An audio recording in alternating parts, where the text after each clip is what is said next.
Good morning. Welcome to the Red Sauce Podcast with Papa Joe, where we talk about anything and everything Italian and Italian American.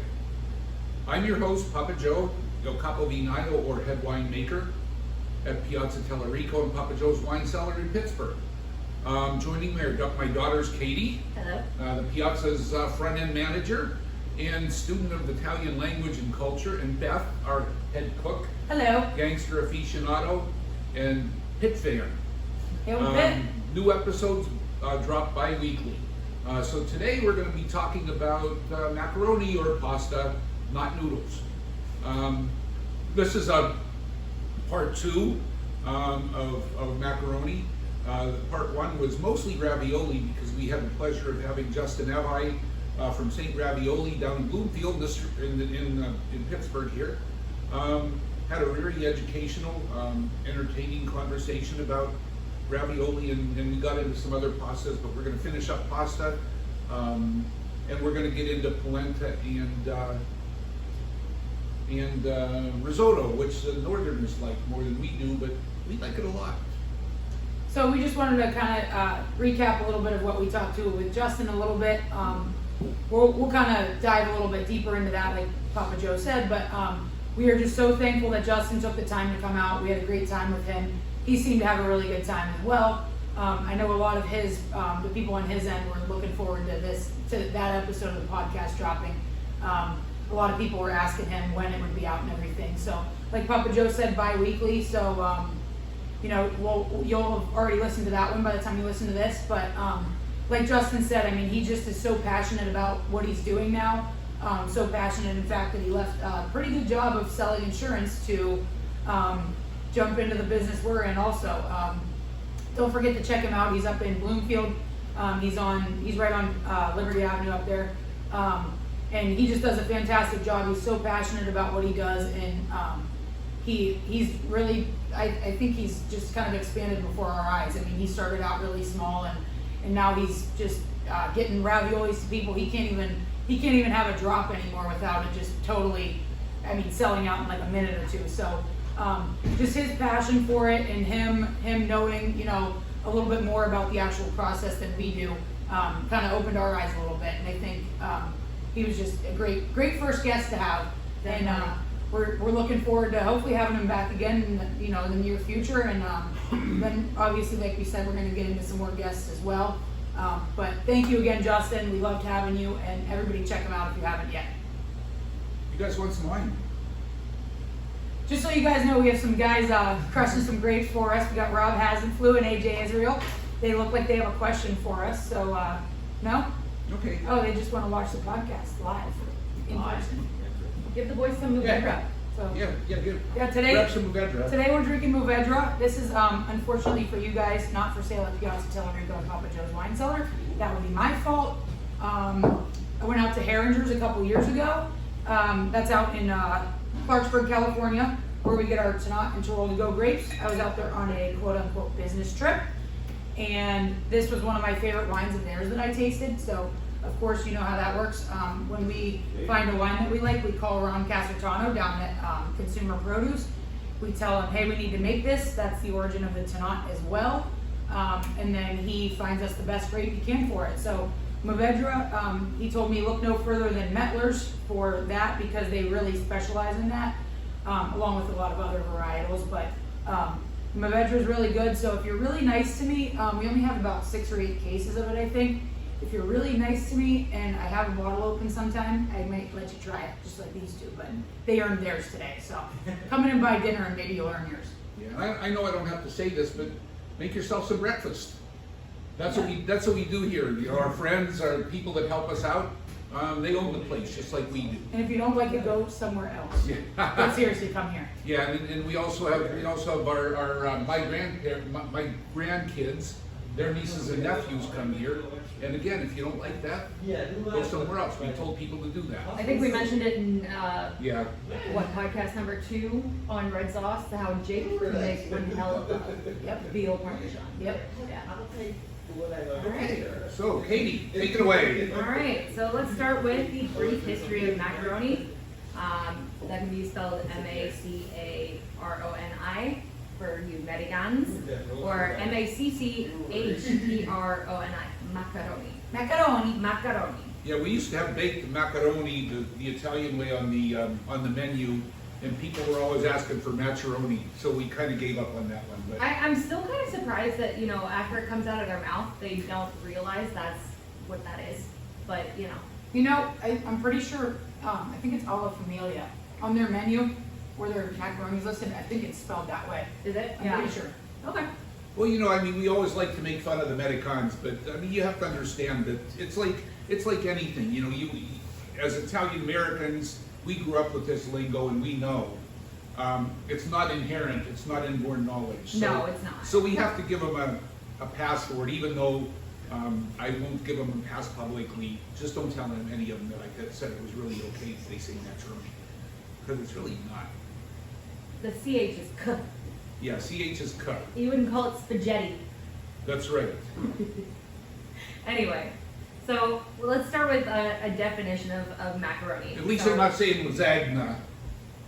Well, You know- wait, I'll kill for that one. wait, I have a question. Yeah. Remember when we went to that Yankee game in Cleveland, and you asked me how Ron Marinaccio pronounces his name? Yeah. Is that correct? Marinaccio. They call him Marinaccio. Yeah. Yeah.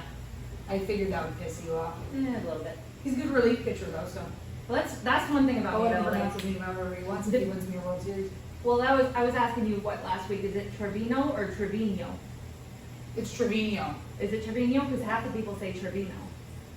No, we have a Trevino and a Trevino, I think. Wait, now One's a catcher and one's a pitcher. is one Italian and one's Latino? I think so. Actually, maybe not, because Lee Trevino, the golfer, was always Trevino without the tilde. What was it, tilde? Is that Yeah. what goes on top of the end in Spanish? Yeah. Yeah. Yeah, he was Spanish, and he was Mexican, and he was Trevino. No, I think Jose Trevino, catcher. I think they Okay. say Trevino, but there's a pitcher too that they call Trevino. it. Although on the other hand, he probably was Trevino, and he Americanized it. He might have been. Yeah. Okay. Sorry, you're gonna get some of my sports bullshit in here too. That happens. Eventually, I'll tell you guys a story, but not today. All right. Okay. Well, let's try it again, Katie. Go ahead. Try it again. The definition of macaroni is a durum wheat dried pasta, and durum wheat is ground into semolina flour, and it can be shaped like a tube with like walls or a hole of varying thicknesses. So I mean, it's not just going to be, you know, elbow macaroni. Like it's pretty damn interchangeable in Italian. I mean, to be macaroni, it has to be made from semolina, and this wheat is unique because it's very high gluten and has a low moisture content, and that's what makes it different from, you know, the soft wheats used by the Greeks and the Romans. Semolina came along later. The Southern Italian definition, it's like a generic name, like I said, could be used interchangeably for anything. Like when we were growing up, we would say we're having macaroni at grandma's. It could have been rigatoni, it could have been spaghetti, it could have been anything. But we just said we're having macaroni. And if we were real lucky, it was longzita, but that's a Yeah. different story. Yeah. The hardest macaroni to eat. Isn't that? Did we talk about that on the second or third episode? I can't remember, but I don't know. we talked about it, and then literally I was like, it's like impossible to eat. And then like 2 days later, I was picking the specials, and I made the steak pizzaiola, and I was like, let's just do longzita because I want to. And you were like, oh, isn't that the one you literally just said on the podcast was impossible to eat? Yeah, Yep, let's do it. let's do it. Because I like to fuck with people.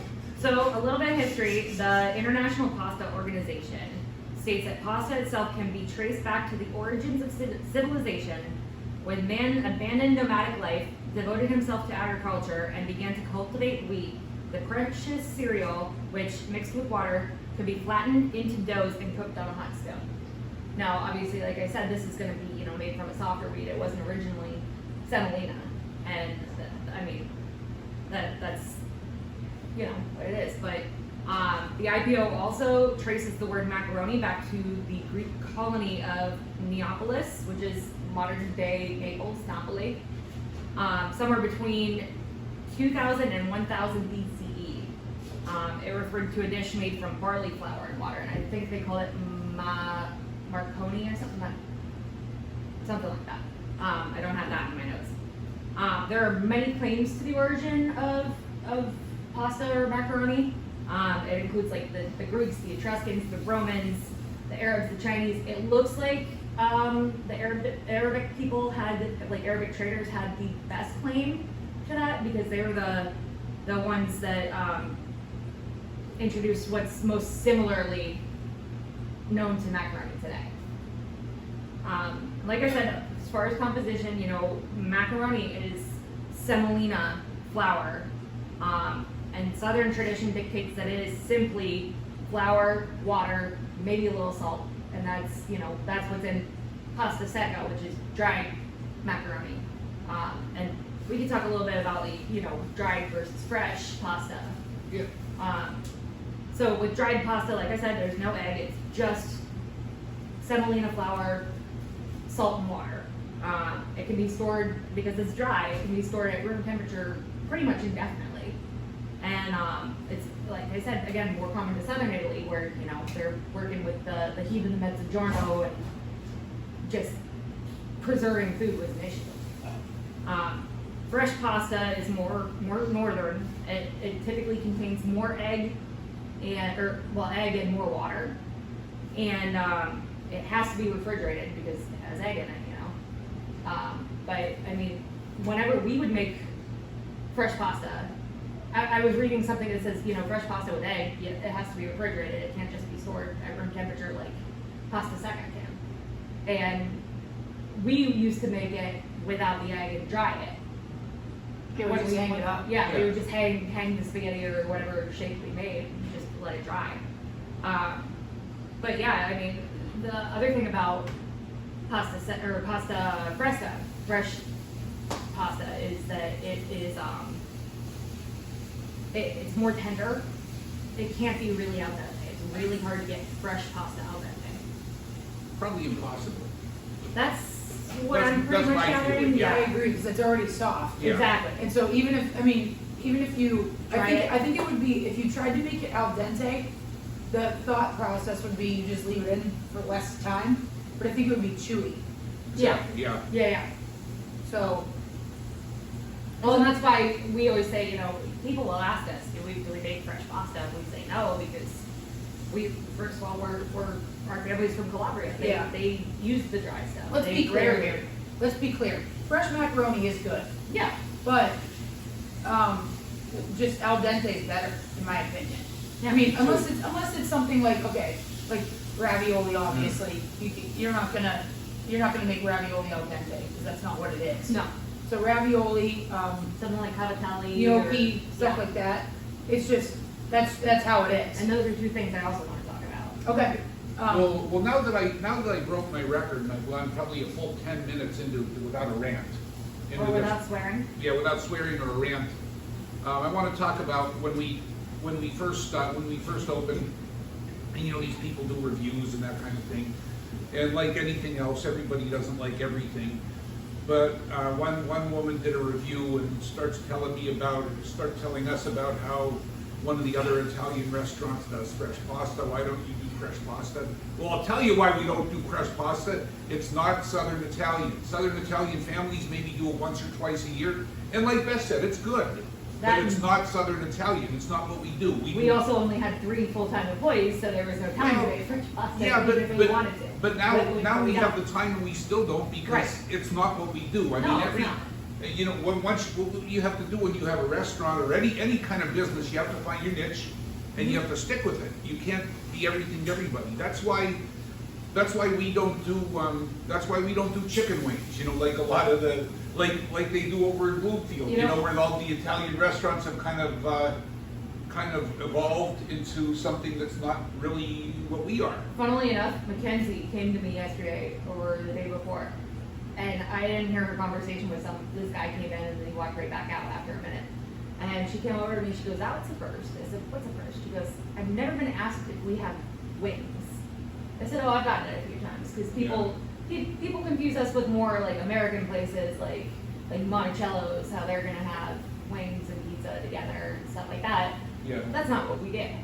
Well, you know, the other thing, it's our name, Piazza Tellerico, where anybody that knows fucking anything knows what a piazza is. A piazza is a meeting place in Italy. It's a plaza, meeting place, that kind of thing. We're not Pizza Tellerico, God damn it! Well, the funny You don't thing say is, the word, he's a baseball player, you're cheating. Huh? Just kidding. funny thing is, Dad seems to have a little bit of amnesia here right now. Do you remember when you first found the name Piazza and you asked me what it was? Oh, You were at a place in Calling out California Papa Joe. at a restaurant just Yeah. called Simply Piazza, Get and 'em. you said, "What's this mean?" Okay. So you didn't know. I think, Anybody who's fucking anybody knows what a piazza is, Papa I Joe. think she's full of shit, to be honest Hey. with you. God damn it. God damn it. I You missed said it all was the a text pretty name, and messages. I said I agree that is, add Tellerico to it, make us our own fucking piazza out back, and yeah. You know, I don't think you remember that right, but go ahead.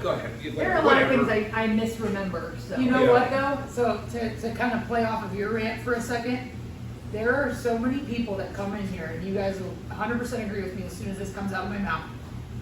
You know what you should do?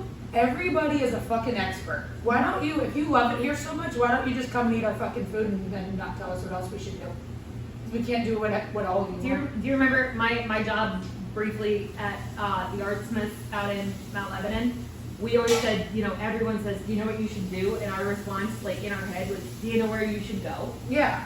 You know what? Like, okay, to be fair, I mean, I'm just kind of being an asshole right now, but there are people that have made suggestions that you take them and go with them. Yeah. But everybody just expects you to just take it and okay, if I suggest this, maybe they'll do it. Like they think that we can just do everything around here, and half of the suggestions aren't Southern Italian Well, anyway. So. do you remember probably 6 months or a year after we opened, we got an anonymous letter Yeah. that said, "Love your place, but you need to spice your food up." And If it I was were, anonymous. if like, but God damn it, Ooh, Tatum. don't tell us what to do. I mean, we take great pride in authentic Italian That's- food. yeah. And again, I mean, you can, people say, I don't like places that call themselves authentic, and I see that because nobody's 100% authentic, What is including us. authentic? That's my discussion that Yeah. I've been having with you guys, the past few weeks. Yeah. Because we were reading that book, Red Sauce. Yeah. And he was equating northern food with authentic. What is authentic? There is Yeah. an evolution of food throughout time, and Italian American food has become its own thing. But it's what is authentic. I can feel the lawsuit coming. I'll Papa tell you Joe said what. he was gonna beat the living fucking shit out of me. Yeah. No, you know what? I'll tell you this. I'll tell you what authentic is. Whatever the fuck Beth says is authentic because she is our cook. She is the cook at the best Italian restaurant on the in the eastern United States. So she says it's authentic, it's authentic. End of All story. right, chicken wings are the special next week. Let's go. Lemon pepper ones, because those are my favorite. No, garlic parmesan. Ooh. And pineapple, Parmesan. and pineapple on the pizza, right? Yeah, fuck yeah, let's go. Not even lemon parmesan, lemon parmesan. Yeah, Spelled the French way. lemon, garlic, butter, parmesan. All right, back to All right. macaroni. All right, so let's talk a little bit about, a couple other things like gnocchi and cavatelli. Again, there is a north-south divide on this because gnocchi is a more northern dish because potatoes were easier to grow than grains in that climate. So gnocchi is like, potato and flour based dough, and it's rolled out in little like long guys that are, you're using a gnocchi board or a pasta board or whatever to shape them. So the idea of gnocchi dates back to Roman times, although it wasn't made with potato at the time because potato didn't come until the Columbian Exchange. But again, this is a more specifically like northern thing because the South grew more grain, the North grew more potatoes. You're never gonna get gnocchi here, just so you know. No. Don't ask, it's not happening. Well, it's because it's not al dente. You can't make al dente gnocchi. Yeah, but I'll serve ravioli here. Sure.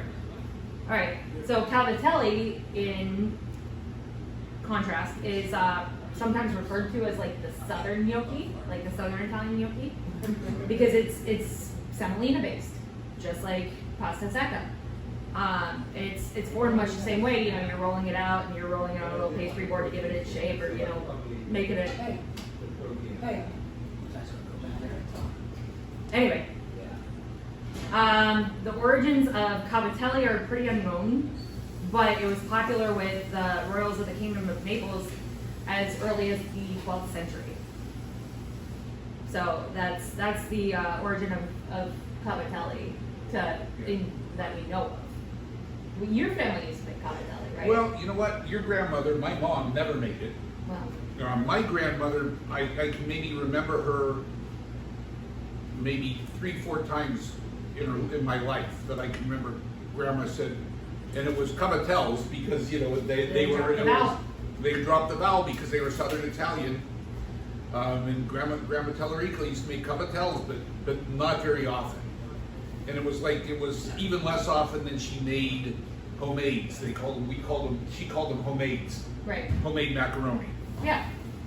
But again, that was not what that was not the staple of our Southern Italian cuisine. Right. that And we when, grew when up we with. were growing up, I mean, I don't think I've ever made cavatelli, but Yeah. I have tried gnocchi before, and I just was not a fan. Like, I don't know if it's because I don't know what I'm doing, or if it's just I don't know, not my thing. Well, I it's don't know. not al dente. Exactly. Well, that was a That- big and part. that's That problem was a I have very with- big part of it, yeah. With it too, to me it's mushy macaroni. It is. Yeah, And I mean, and- like the flavor was great because I am a huge potato fan. Like Yeah. growing up, my favorite food was mashed potatoes, Yeah. which I mean, I looked like a mashed potato for a long time too. So you are what you eat. Yeah. But yeah, but when we would make fresh macaroni, we would make ravioli, and then we make something that looked kind of like spaghetti, but it was probably more like fettuccine. It was a little thick. But yeah, that's just not what we did. Well, it's funny because as much as we say we don't really like the mushy potato macaroni gnocchi, my mom, who everybody thinks makes the best mashed potatoes in the history of the world, made very soft, creamy mashed potatoes, and we loved them. Mm-hmm. But it just doesn't go with sauce as far as we're concerned. Again, it's personal preference. Go ahead. That's what we do. I gotta tell a Grandma Ida story. Okay, good. It's actually a Cara story. A Cara but- story, yeah. That's a good one. All right, so probably 4 or 5 years ago on Thanksgiving, my sister-in-law Cara married to my brother Joe, and if you guys know Zach and Maddie that are here a lot, that's their parents. So Cara calls me. She says, "Hey, you guys come over for Thanksgiving when you guys get up here and everything. We go all over the damn place on Thanksgiving." She said, "How did Grandma make her mashed potatoes? Because everybody's telling me they're the best, and I want to get it as close as possible." So I said, "Well, she just did potatoes and she added a ton of milk. Hot always, milk. Yeah, she always put the milk in the microwave, and then salt, and that was it." She was like, "Didn't she put butter in them?" And I said, "No, I don't know why, but she just never did." And they were freaking amazing. Yeah, they were fantastic. So Cara said, "Well, all right, cool, thanks. I'm gonna put the butter in anyway." All right, fine. I said, "You're gonna piss Grandma off, but that's fine." Grandma was dead. So yeah, Grandma was dead. So we laughed about it. But we all knew at the time that Grandma was alive and living in this kitchen. Right, But true. that's a good, Because we have gotten a lot of feedback on that story. We talked about that before, Yeah, yeah. about how she's in the kitchen with us. So, well, we go to my mom's family up in Clarion, get up to Erie, and we went over to Joe and Kara's. And she said, "You're never going to believe what happened." I said, "What?" And she said, "Well, I was making the mashed potatoes, and I put the milk in the microwave, took it out, put it in the potatoes, got it all sorts of fluffy. I mean, they were almost, Grandma's mashed potatoes were almost runny. They were so good, though. Yeah. Yeah, I shouldn't say almost runny, but they were just very, Almost very soft. thick. Yeah. Yeah. So she said, and then she said I was all done. I went to throw the stick of butter into the mixer. It hit the bowl and flew right back out. And I was like, Grandma said, "Go screw yourself for trying to put butter in my mashed potatoes." Mm-hmm. So I was like, "That's the last time you'll ever go against Grandma, huh?" And she said, "Yep." And so I said, "Did you put it back in?" "Nope, I left it out." Yep. All right, good. So just another example of Grandma's still running the show here, guys. And how were the potatoes? They were fantastic. Well, I always said when we were kids, Grandma was always such a strong person and a huge personality. And I always said, Grandma's not gonna die anytime soon. She's gonna outlive us all because she's afraid to miss out on anything. Mm-hmm. Like, she's gonna outlive us all. And she is still here. She's not missing anything. She's not missing a damn thing. She is very much still here. Yeah. She was 84 and on Facebook because she didn't want to miss anything. Yeah. Actually, I remember when she came to me and said she was getting a Facebook. She was sick and tired of everybody saying, "Oh, it was on Facebook. Oh, it was on Facebook." Oh, I We'd saw say- these pictures of the kids on Facebook. Yeah. Yeah, we'd say, "Oh, did you see that picture of so and so?" "No, where was it?" "Facebook." And so one day I was at her house and Oh, she she said, was so mad. She said, "Beth, I need you to help me set up a Facebook because I'm sick of missing this stuff." So I mean, she was just on there constantly. She was. She commented on everything. She actually complained to me on Facebook for making her watch Goodfellas. Oh yeah, I remember. Yeah, I assumed her and Grandpa would watch the one that's on A&E where they don't swear and they're not killing people every 30 seconds. Yeah. She called me and she said, I wrote a message to you on Facebook and I said, you did? She goes, why would you make us watch that movie? It was horrible. My favorite movie of all time, Grandma. She probably likes it now. Well, Grandpa never swore in front of us either. Nope. Like never. Yeah, and you know what? He didn't swear much. Well, I remember I said freaking once. Yeah. I said something was freaking crazy, and he goes, Katie, don't use that word. I said, what word? He goes, the F word. I said, Grandpa, that wasn't the F word. He goes, it's close enough to the F word. Well, you That know, makes sense. and the funny thing is that every other word out of his mouth would be goddamn or Jesus Christ. Oh, yeah. Which, if you look at according to Catholic religion, that's That's actually worse. swearing. That's worse. And fuck isn't. Yeah. But yeah, but fuck, let's face it, it's more profane. God, I wish people like had the experience of Grandpa. Like people like our people. Yeah. Like you're getting pretty close these days, Dad. But you're getting there. But like there was a time that Grandpa's niece passed away on Christmas. And Beth, do you want to tell the story about how Grandpa scared the shit out of you? He did. Katie and I used to sleep over at Grandma and Grandpa's every year on Christmas Eve. And then we would hang out with Grandma on Christmas morning and go over to our great aunt's house and everything. So, I can't remember what year it was, probably 2012. No, it was before that. I think I was still in high school. Yeah. Probably 2009. Probably around that, yeah. My dad's cousin Patty unfortunately passed away on Christmas Eve. And they were supposed to come over for dinner and they didn't come for whatever reason.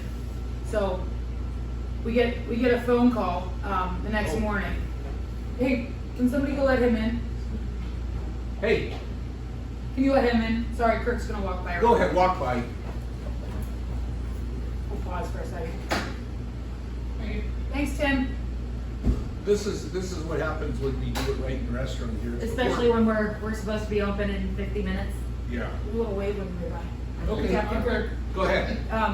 So we get a phone call the next morning, and Grandma's on the phone in the kitchen, and I was like still half asleep, and she walked into the living room and said, "Frank, your niece Pat, or niece Patty passed away," and we were all just, obviously very upset and everything.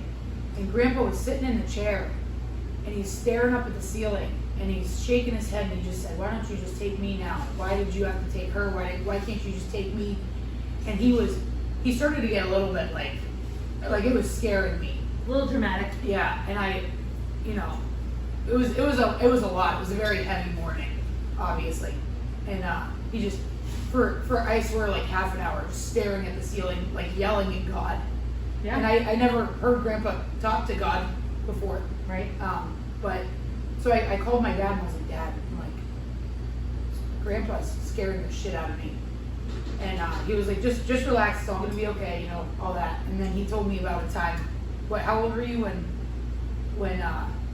Grandpa actually owned a restaurant when my dad was a little kid, so. Probably, I was probably 12 maybe. Yeah. And what did he do? Whenever he used to get mad, he just says, "God, take me now, take me now." Yeah. Yeah, that's the thing you told Beth. He said, "Don't worry about it. He's been doing that since he was 30 years old." Yeah, and actually, if I remember right, my cousin Patty's father, my Uncle Dom, died very young in 1965. And I'm sure my dad was doing the same thing when Uncle Dom died. Yeah. But he'd been doing that forever. It's always taken, and it was funny because on one hand, he always said that. On the other hand, when it got to his final days, he kind of wanted to die, but he was afraid to die at the same time. Yeah. And it's just, We loved cousin Patty. I remember going to her house when we were little kids. Yeah. She was a great cook too, obviously. Yeah. Yeah. But yeah, she was awesome. Yeah, she was just a super person. Yeah. And, like her dad, my Uncle Dom was one of the nicest people that ever walked the face of the earth. And her husband Buzz, we love Buzz too. Yeah. We still get to see Buzz a lot, and their daughter Michelle. Yeah. We get to see them a lot of holidays, so that's really cool for us. But we just always have I don't have a lot of memories of Patty, but the ones I do have are awesome. She was an awesome person. Yeah. Yeah. I just think it's funny, you know, when we talk about Grandpa and, you know, his, to be nice, dramatic, You think? his dramatic conversations with God.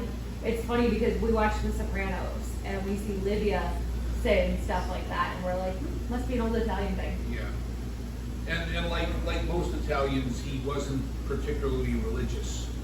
Well, At especially least- Italian men. Yeah. Yeah. The women more so, but yeah. But yeah, all right, so let's change tracks a little bit. Dad, Okay. you brought it up, polenta and risotto. Yeah. So corn wasn't introduced to Italy until the Columbian Exchange as well, like, you know, tomatoes. But corn became a very, well, polenta itself became a very popular dish among, like, northern Italy's poor. It was, you know, their cucina povera.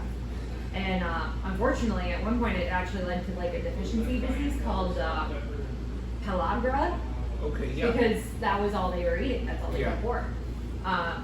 Rice was introduced to Sicily and northern Italy by the Arab traders, and like polenta, you know, the poor people would grind it up and make like a porridge out of it. And but the northern rich were the ones eating risotto, or what we, you know, it's a rice dish with, you know, meat, vegetables, seafood, whatever.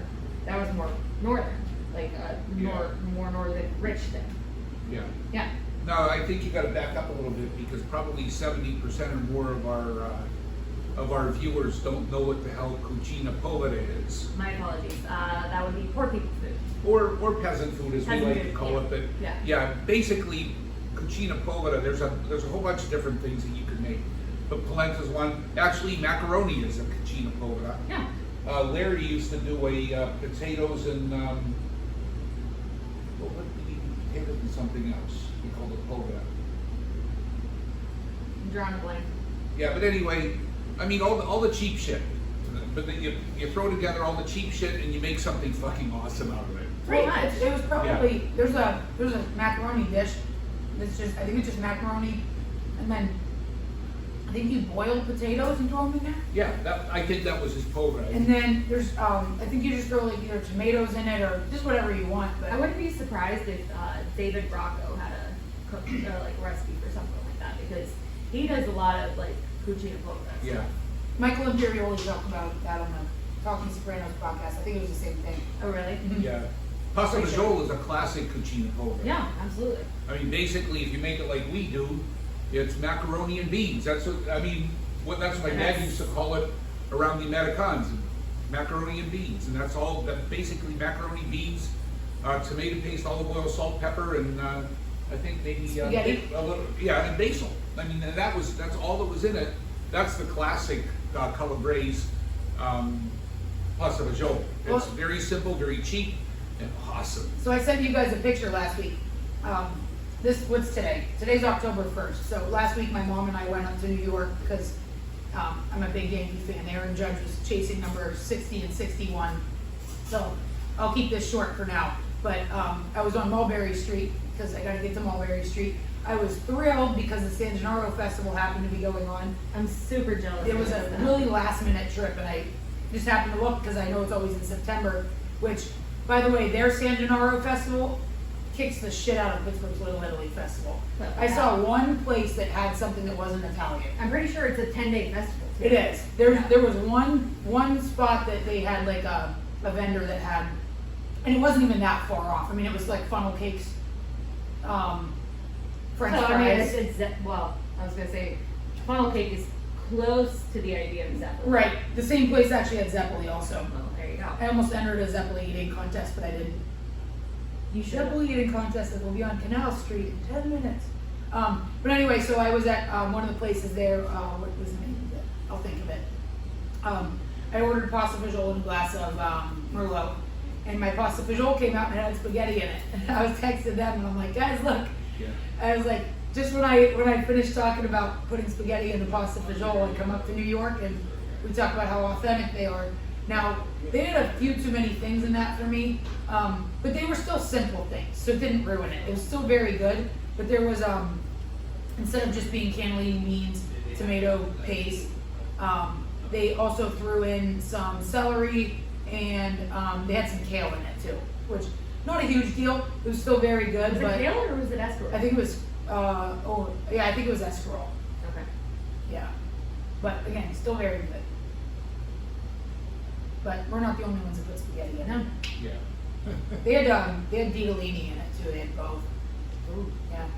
Oh. Yeah, it kind of hit. Yeah. Yeah. That sounds amazing. Yeah. Yeah, Or, the as Joe ditalini- said, it slapped. Yeah. Yeah. It's the ditalini is what we usually have with pasta risotto Yeah. Yeah. growing up. Yeah. I almost exclusively, when we have it here, personally, I almost exclusively put spaghetti in it. So I think we're just gonna go that route. I think. Yeah. Why not? Yeah. I think let's Well, be then it saves you from making another kind of macaroni. let's be perfectly, authentically different. How about bucatini? That's what you told me last I week. know. We'll give it a shot. Let's How do about it. bucatini? Don't Yeah. cut it. Aunt Mary will kick your ass. From Yep. beyond the Yeah. grave. Yep. Yeah, she will kick the shit out of you. Awesome. Aunt Right. Mary was my cousin Patty's mother, Yes. and she always said you couldn't cut your macaroni because it made it taste different. Yep. And you know what? She was right. And she's another one. I barely remember her, but the Yeah. memories I do have, she was a great person. I remember going to her assisted living place. It was like, still somewhat independent living. It wasn't a high rise, but it was like an apartment complex building, like that she was Yeah. in. And I just remember Beth, Jen, and I going together and just sitting there eating cookies. So like we have a picture of the three of us together there Yep. when we were really little. Weren't we just talking about this with Linda Pluta a couple weeks ago? Yeah, we were. Or I guess it's been 2 months now. We should have her come down and do Yeah, what we she should. with us. Yeah. Linda Pluta is she was Uncle Dom's niece, right? Yeah. So this woman comes in here. It's been over a year now. She came in with her husband, John. He was going through some treatments, and unfortunately, he passed away in January or February, I think. But they walked in one day, and she said, "I'm your cousin." And I said, "What?" And she said, "Is your dad Joe?" And I said, "Yeah." She said, "I'm your cousin." His Aunt Patty, or Aunt Mary, Aunt Mary, yeah. was married to Dom Dom. until he passed away. In what year did you say? 50, 60. 65. And yeah. Linda is his niece. So she Yeah. said that she heard about the restaurant and everything, and they had to come down here and go to Shady Side for John's treatments. So she said, everybody's been telling me about this place. I had to come in. So she became a regular. I mean, she was here every time she was down here, probably once a week, twice a month at least. And it was really cool because all the stories Katie and I heard when we were little kids, she came in with like the other side of it. Yeah. And she was like, "Yeah, I'm not technically related to you, but I, might as well be." And Yeah, she's a cousin. she's a cousin. Yeah. So it was really cool. About a month ago, she brought her mother, who's 96, Six, I think, yeah. Aunt Katie. Yeah. And we just heard a lot of stories about the neighborhood, and it was really cool to hear her side of the stories that he's told us our whole life. And they lined up pretty damn perfectly. Yeah, too. they did. They really did. Yeah. So Yeah, Dad wasn't bullshitting us, completely all these years. yeah, we love it when Linda comes to Yeah. visit. And I was really happy to see Aunt Katie because she's just a gem of a human. Yeah. Yeah. Yeah, she was awesome. She always has been. She was telling us about. She lives in one of those high rises now, doesn't she? Yeah. She lives right up on I almost Shaker said Avenue. Henry Joe. Yeah. Yeah. And she was telling me that they organize activities for all the elderly people to do together. And she said, "I'm the one that organizes it. I go around and ask everybody if they want to go and do this activity." And She gets a buzz. she goes, I call the director and say, "Hey, we got 23 people. We want to go to this place." And she's 96 years old. She's That's kicking amazing. ass. That's Like amazing. it was really cool to talk to Yeah. her. She was great to have here. So, anyway, sorry to No, it's all all right. right. keep going. So I off only the- have one more This thing is I what want people to. like, I guess. There's I know. Apparently, this is much better than my research. You guys just talking. No, out your ass. research is great. You just send us on spiraling rants. And That's it's fine. okay. Anyway, there are tons of things we could talk about with macaroni and go down like some deep rabbit holes or whatever. But the only thing I want to say is there was a time, and I don't know if I told you guys this, Mussolini tried to basically ban pasta from Italy. Did I Yeah. tell you guys What about the this? Yeah. fuck? Right? So at the time, there were the stuff making pasta, a lot of these grains were imported. And he was a very much, Italy first, try to revive the glory times of ancient Rome, which is mind blowing to me because like I believe it's called the Via Imperiale in Rome. You know where the Vittorio Emanuele monument is that we went to see in Piazza Venezia? So Mussolini's office with his, balcony window that he used to give all his, very dramatic and crazy speeches from. He could see in his window down Via Imperiale, which he had them demolish thousands of years of Roman history. So he had a straight road down looking at the Colosseum. Like, this guy is freaking ridiculous. Like, he's trying to revive ancient Rome, but he's really killing it. He's trying to redo the narrative to what he wants it to be. Yeah. And I mean, that's fashion for you, and I'm not going to get into politics here. But at one point, because a lot of pasta was being made with imported grains, he tried to push people away from pasta and more towards rice because it was something they could grow more easily. And basically, there were people writing petitions saying, "Hell no, we're not giving up pasta." Basically, fuck you, Mussolini. Like, you might make the trains run on time, but you're not taking away our pasta. That kind of shit. But yeah. Okay.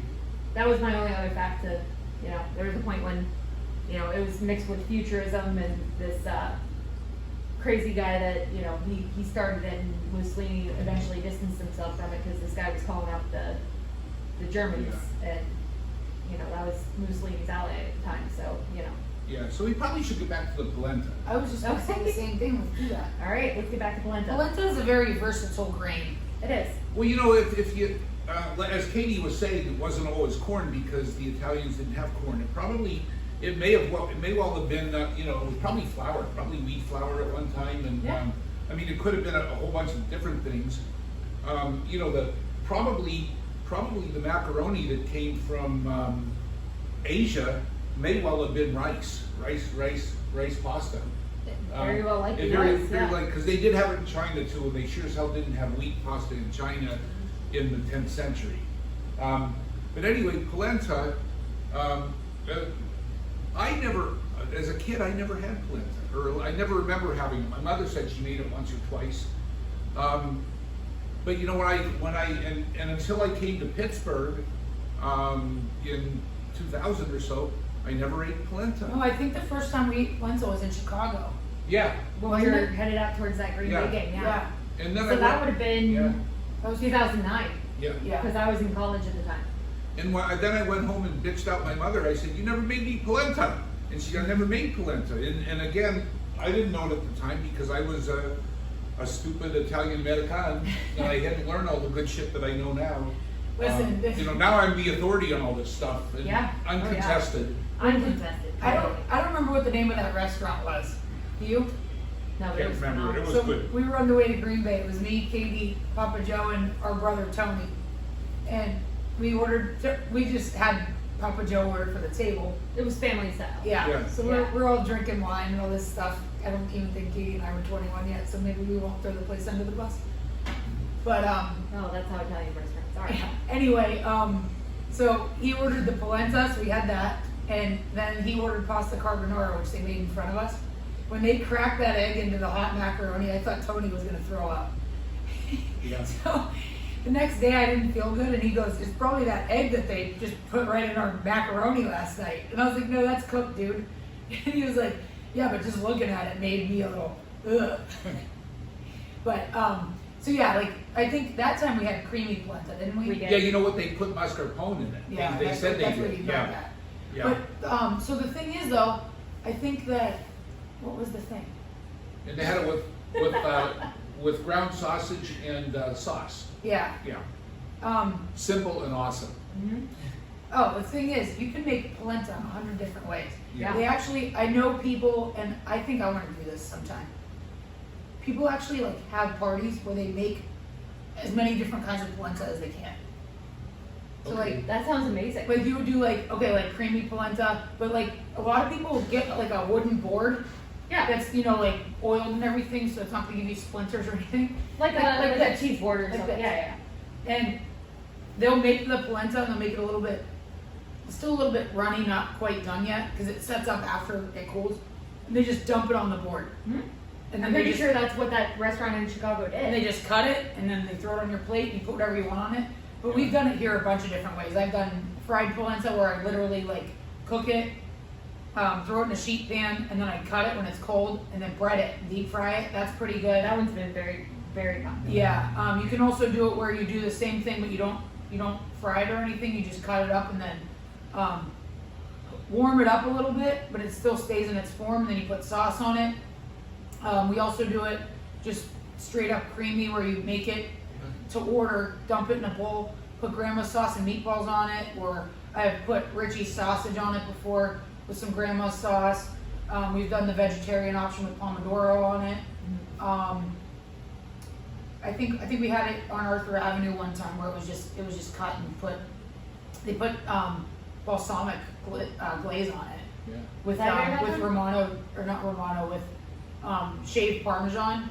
Was I there that time? I don't remember this. Yeah, I think it was when we went up to Zero Sean. Autonobe. I think it was when we went up for the game at the Garden last year. Yeah. Oh, okay. Yeah, Zero Autonobe, yeah. Yeah. Well, you can also do it the Macaroni way, because if you, as most of you probably do know, that polenta is really grits.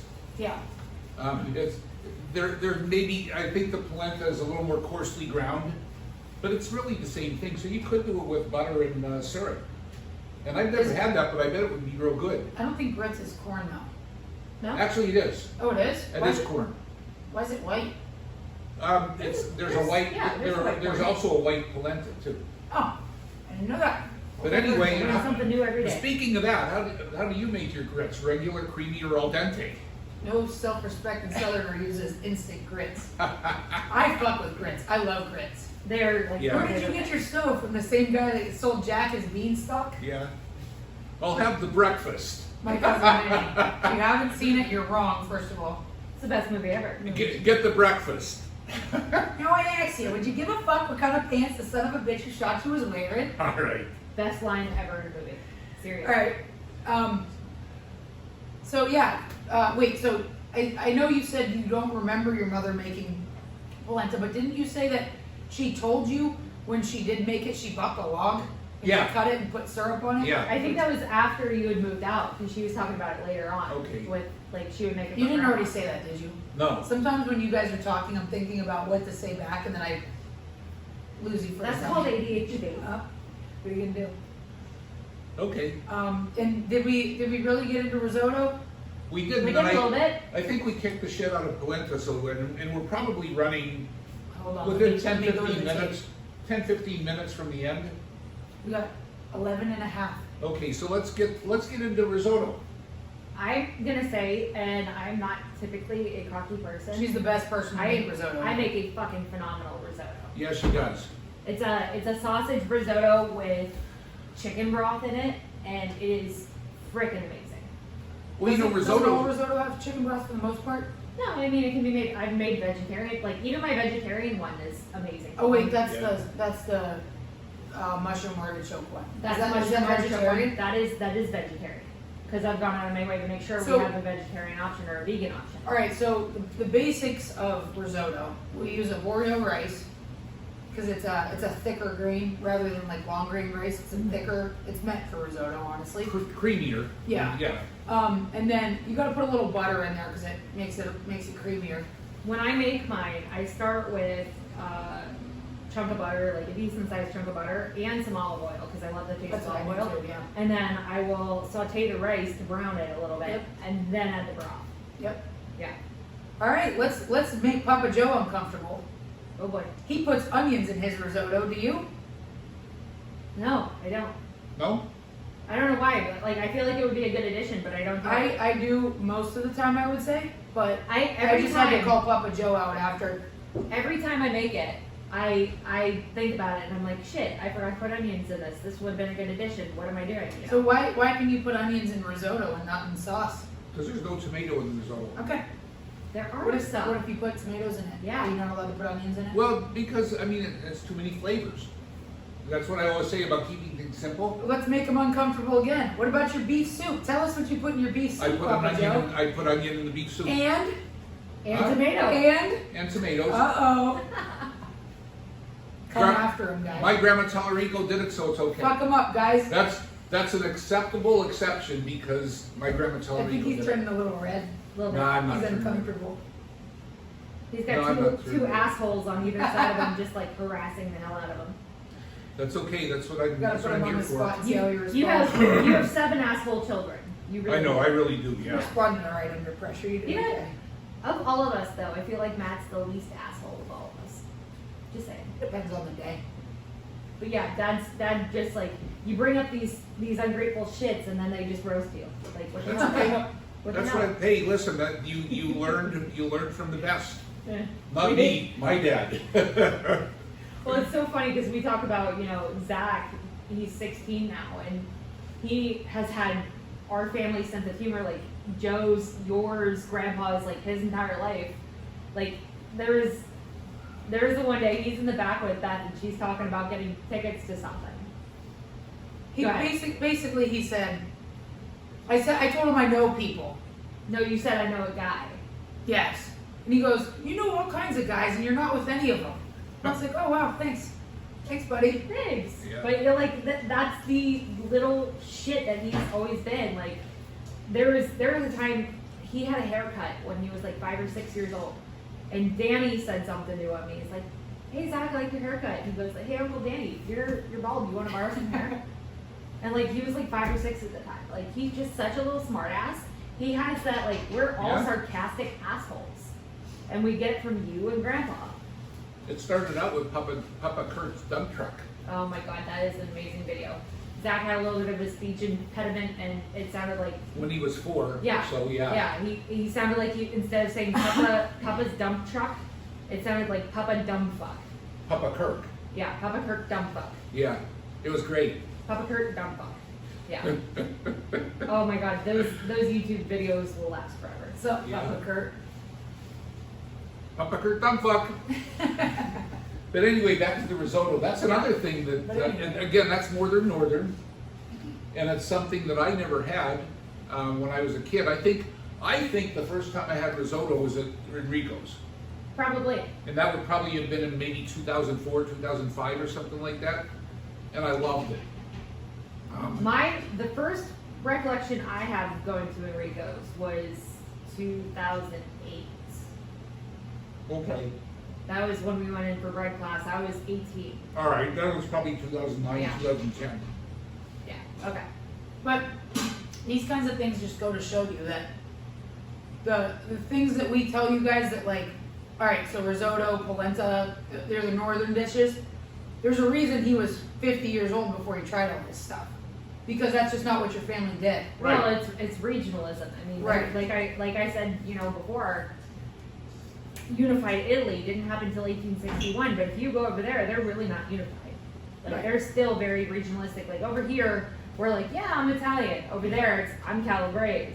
I'm from Florence, whatever. Yeah. Like they're very still, as they probably should be, because Yeah.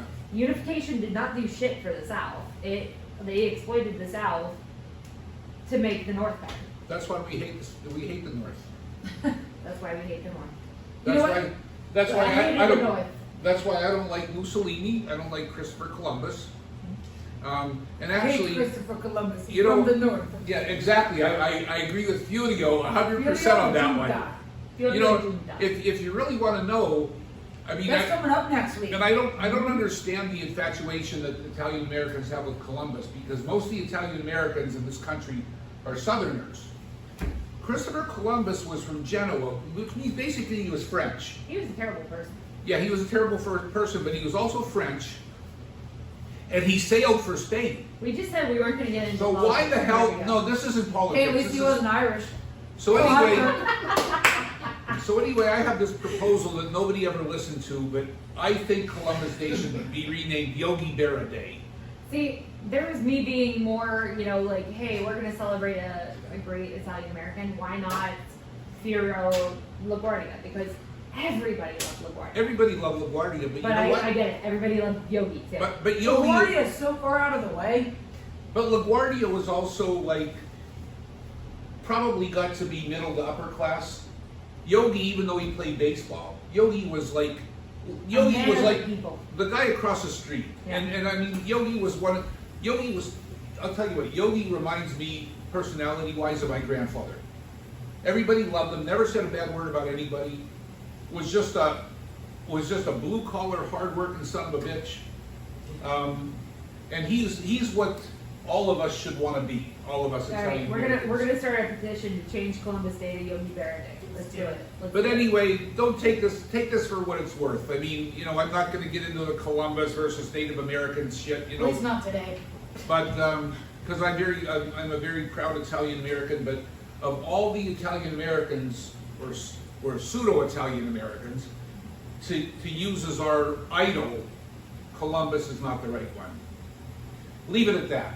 All right. Anything else on risotto? I don't think so. It's good. It's good. I mean, you know, I used to make. To sum up risotto, it's good. It's good. Yeah. I used to make buttered rice, nothing like risotto, and I used a long grain, you know, the Chinese rice, which it was awesome. I loved it. But the risotto, you make it differently. What you do is I used to rinse the rice because I liked it kind Less of starchy. kind of al dente and less starchy. But the risotto, you can make it al dente, but it's very starchy because you don't get rid of any Oh yeah, of you're it. cooking Yeah. it in the broth. It's Yeah. yeah. Was it elbows or was it rice that Madison told us how to cook when she was like 6? I think it was rice. I think it was buttered Was noodles. it was wasn't it was buttered noodles. Yeah. She, Yeah. our niece Madison, she came to stay with us one time, and Papa Joe was making something good for dinner, and she's still pretty So picky. But picky. she said, "Can I just have noodles?" And we were like, "Yeah, sure." And she said, "Grandma Kathy makes them perfectly. 10 minutes, no butter." Grandma Kathy is Papa Kurt Dumbfuck's wife. She is a great lady. We love Kurt too, Yeah, they're wonderful people. And we like them. but yeah, 10 minutes, no butter. Sounds like Madison. I was thinking of the bucket. Like Dad used to buy rice in bulk at Costco or Restaurant Depot when Maddie was little, and Yeah. we had buckets that we had juice from, the wine juice buckets. Yeah. And Madison saw the bucket. Like they had a bucket full of rice in their basement, and Madison saw one of the buckets in the garage, the juice buckets, and goes, "Oh, you have rice?" Nope, that was just a dirty bucket. Was So, it a yeah, Gina bucket? Might have been a Gina bucket. We used to buy grape juice for wine, white wine obviously, because we get the grapes for the reds. But it was a brand called Regina, and our sister-in-law's name is Gina. So Papa Joe put a piece of paper over the RE, so it just said Gina, and then he printed out a big picture of Gina's face and taped it to the bucket. And he had like 6 of these, and he was just giving them to all of our brothers. So everybody has Gina buckets now. We're gonna have specific stories about every one of our sister-in-laws, brothers, all the kids. By the end, everybody's gonna know the family tree. But we have to, because if I get through the 4th episode and I don't mention Marina Menino, she's gonna kick my ass. Marina Menino, she's one of our friends' kids. We love her. She's awesome. She's hilarious. Her sister Molly has been like my little sidekick since she was born. And we got Brody and Macy Truitt. We love them too. And then of course all 10 of our nieces and nephews, Zach and Maddie, Isabella, Jacob, Caleb. We got Jimmy and Marissa, and then we have Isaac, Rose, and Penny. They're all out in North Dakota. But every one of them, you're going to hear a funny story about each and every one of them at some point. So do you specifically have one about Marina, or No, she wanted to be found out we mentioned? were doing a podcast, and she said, "Beth, you better talk about me on your podcast." Okay. And I said, "Well, technically it's Papa Joe's podcast, but I'll slide you in." So All right. if she Shout out doesn't, Marina. listen to this one, then I don't know what I can do for her. And back Maybe to we'll have her as a guest sometime. There you and go. real quick, back to Madison's unique language. He'll always be Helly Styles to me. Haley style. Helly Styles. That was when she was catching fireflies, wasn't it? Yeah, she named them all Harry I Styles. was hoping her. No, Helly Styles. Haley catch fireflies in the backyard. She had to have been like 4 or 5, and she goes, "I'm gonna name you Haley Styles." And then I was like, "Maddie, I got another one. And your Haley Styles, and your Haley Styles." And Papa Joe goes, "Who the fuck is Haley Styles?" I still don't think I've ever seen him. But I you know what? who he is. Katie and I are too old for that anyway. So Yeah, we are. She learned it from her cousins. We'll get a 21-year-old or 22-year-old to explain Haley Styles to you. Anna. Bring Anna out I because don't know if she's in the. I don't know, but Anna wants to be on the podcast, so. Yep, we'll get her. Oh, she'll be on. Yeah, she'll be on. Wonder Bread. She'll go on and tell us we're doing Wonder everything. Bread, knobbly dobbly, whatever. Yeah. She's a Wonder Bread knobbly dobbly. All right, guys. All right, hey, we got perfect timing. This was an hour flat. Okay, that's it. All right, guys. Anything Ready else? to wrap it up? No, we're good. It's Okay. October 1st, just in case anybody has any questions about when this. Because you're not going to hear it for another 3 weeks. Yeah, probably. we roughly record, 2-3 weeks ahead. Yeah. Just in case any of our stuff's outdated, I just like to let people know when it was recorded and when it comes out. Hey, this shit's Let's go never get it. outdated. Never. That's true. Let's go Pitt.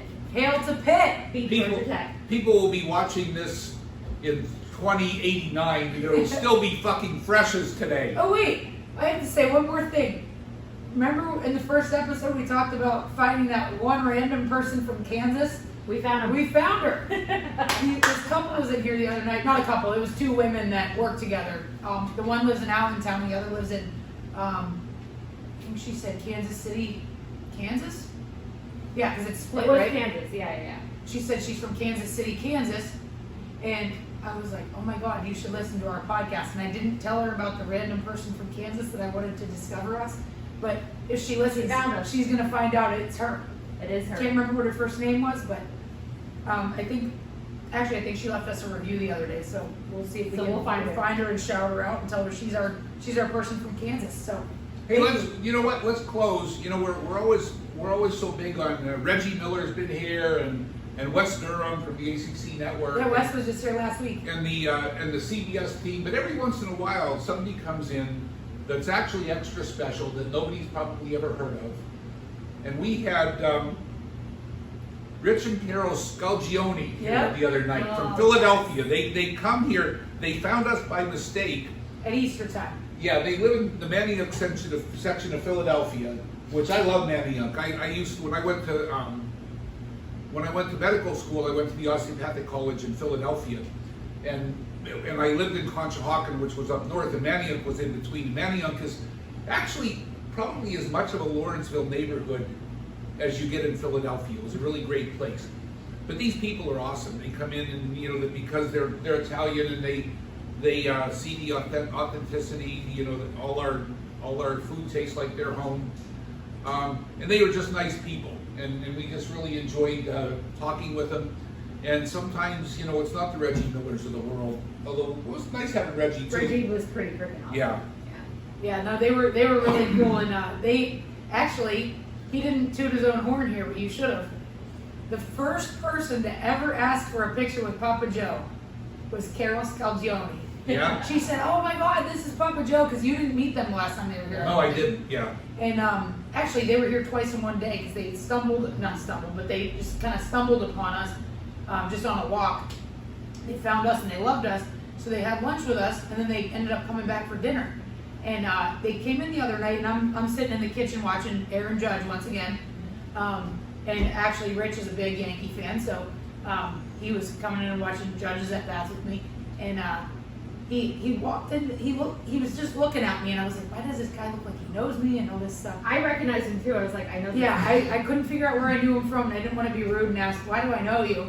And then finally he said, you remember us? And he's got this thick New York accent. He's like, we were here at Easter time, we were eating your Easter pie, and, you know, we talked about the Yankees and everything.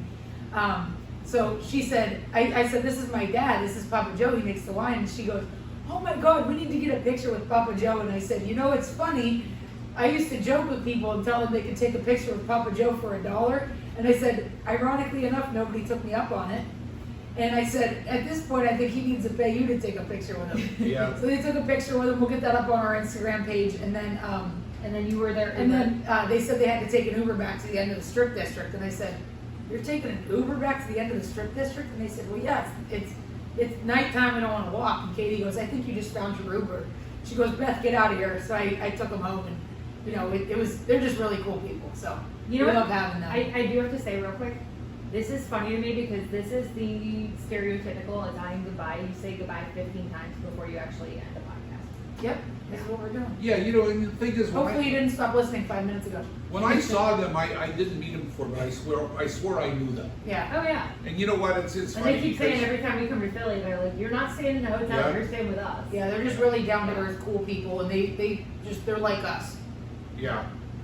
You don't have to be like us for us to like. I may not have met them, but I certainly more than once met the Erie, Pennsylvania version of them. Yeah. You know, Who's when I that? was growing up. I don't know. Oh, okay. But I mean, they're the people that I thought you had somebody in mind. they're the people I grew up with. Okay. Yeah. All right. Nice. All right. Well, thank you. We had fun. I hope you had half as much fun as we did. And we'll see you in a couple of weeks. And again, it's October 1st. We're playing Georgia Tech tonight, so hail Hail to to it. it. Hail Hail to to it. it. Our Tennessee podcast didn't age well. Yeah. Tony let me know about it, but anyway, hail Of to course it. he did. Hail to it. Hail All to right. it. Bye. Okay. Done. Done. Now you guys can talk and do Yeah, I know, your right? prep stuff. Sorry about that. Is Rob still here?